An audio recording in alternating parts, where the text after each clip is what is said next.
Welcome to GGL news. గోనెగండ్లలో పట్టదారు pass పుస్తకాలు పంపిణీ చేపట్టిన కూటమి నాయకులు. గోనెగండ్ల మేజర్ గ్రామ పంచాయతీ కార్యాలయంలో రైతుల సంక్షేమానికి మరో ముందడుగు పడింది.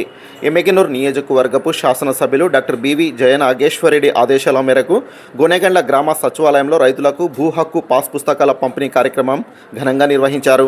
ఈ కార్యక్రమానికి కూటమి పార్టీ నాయకులు పాల్గొని రైతులకు పాస్ పుస్తకాలను అందజేశారు. ఈ సందర్భంగా టీడీపీ మండల కన్వీనర్ తిరుపతయ్య నాయుడు, బేతాల బడే సాహెబ్, ఎన్వి రామాంజనేయులు, మహాల్ రహంతుల్లా మాట్లాడుతూ రాష్ట్ర ప్రభుత్వం రైతుల సంక్షేమం, భూ హక్కు పరిరక్షణకు అత్యంత ప్రాధాన్యత ఇస్తుందని తెలిపారు. ప్రతి అర్హత రైతు ప్రభుత్వ సేవలు, సంక్షేమ పథకాలు, ప్రయోజనాలు చేకూరేలా కృషి కొనసాగుతుందని వారు పేర్కొన్నారు. రైతుల తమ భూ హక్కులను కాపాడుకోవడంతో పాటు ప్రభుత్వం అందిస్తున్న పథకాలను సద్వినియోగం చేసుకోవాలని నాయకులు సూచించారు. అలాగే పాస్ పుస్తకాలను భద్రంగా ఉంచుకొని అవసరమైన సందర్భాల్లో వినియోగించుకోవాలని విజ్ఞప్తి చేశారు.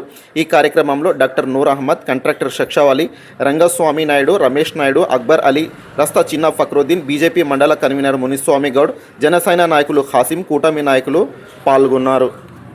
గ్రామంలో రీసర్వే నిర్వహించి 1815 పట్టాదారు పాస్ పుస్తకాలు ఈరోజు పంపిణీ చేయడం జరుగుతుంది. ఈ యొక్క రీసర్వే అత్యంత పారదర్శకంగా జరిగడానికి ఒక నిదర్శనం.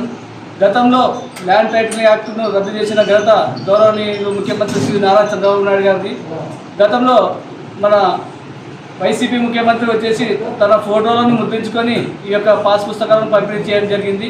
కానీ ఇప్పుడు ఎటువంటి ఫోటో లేకుండా రాజముద్రతో కూడిన పాస్ పుస్తకాలను ఈరోజు మన టీడీపీ ప్రభుత్వంలో గౌరవ ముఖ్యమంత్రి శ్రీ నారా చంద్రబాబు నాయుడు గారు విడుదల చేయడం జరుగుతుంది. మరి ఈ యొక్క కార్యక్రమంలో ఇక్కడికి వచ్చేసిన అందరి నాయకులకు, మరియు డిటి మేడం గారికి, విఆర్ఓ గారికి, ఇక్కడికి వచ్చేసిన రైతులకు అందరికీ నా యొక్క ప్రత్యేక ధన్యవాదాలు. మేము మా కూటమి ప్రభుత్వం 20,000 రూపాయలు అన్నదాత సుఖీభావ కింద ఫస్ట్ విడతగా 7,000 రూపాయలు రైతుల యొక్క అకౌంట్లో జమ చేయడం జరుగుతుంది. అంతేకాకుండా మన మండలంలో దాదాపుగా 40 లక్షల రూపాయలతో వ్యవసాయ పరికరాలు కానీ, అలాగే 120 క్వింటాలు వేరుశెనగ కానీ, ఇలా ఎన్నో రాయితీలతో కూడిన విత్తనాలు కానీ సబ్సిడీ ద్వారా అందించిన ప్రభుత్వం ఏదైనా ఉందంటే ఒక కూటమి ప్రభుత్వం డాక్టర్ బివి జయనాగేశ్వరరెడ్డి గారని సందర్భంగా తెలియజేస్తున్నాం.